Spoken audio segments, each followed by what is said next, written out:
So, how do you see entrepreneurial, for the lack of better terms, market in India? Do you think the future is bright? Do you think a lot of entrepreneurs coming up in India? See, I think there is a lot of movement, including the government, right? Hmm. I mean, we are talking about some 1.5 lakh 8 startups at the moment, and Yeah. the ministers, I mean, the government wants it to move to 10 lakh in the next decade.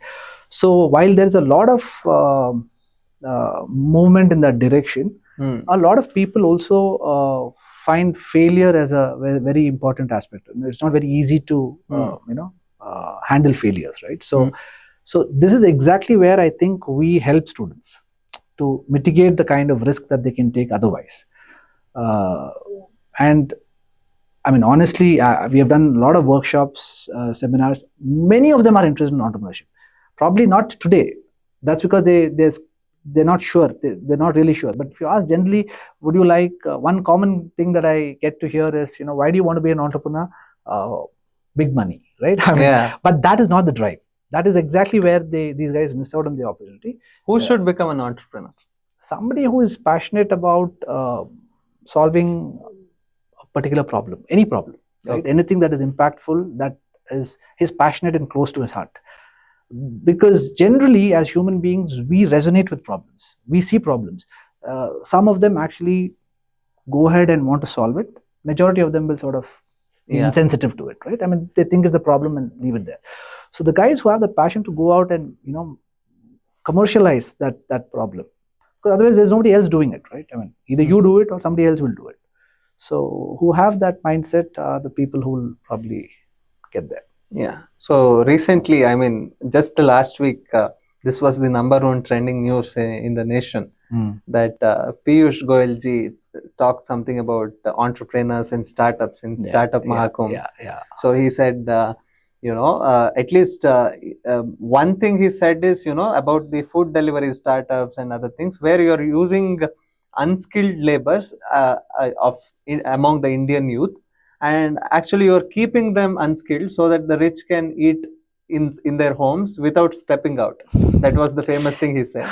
And another thing he said is, some of the billionaire kids that he knows, they are trying to make some vegan ice creams, vegan cookies and all this, instead of spending on the futuristic innovative technologies like AI, chips and whatnot, machine learning, whatnot.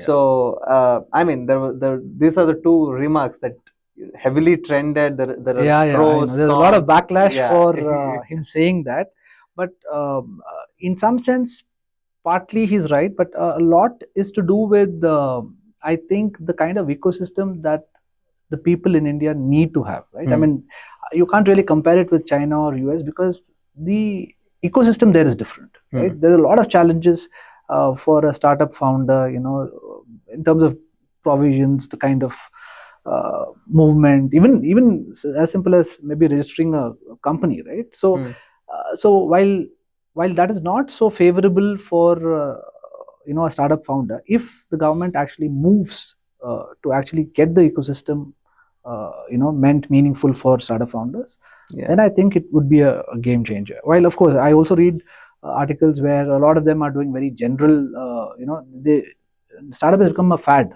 rather than really solving impactful problems, which is why I said the one has to really think through on how we are going to solve the problem. Okay, it might not be the first idea that comes to your mind or the first solution that comes to your mind, and not even be the second idea.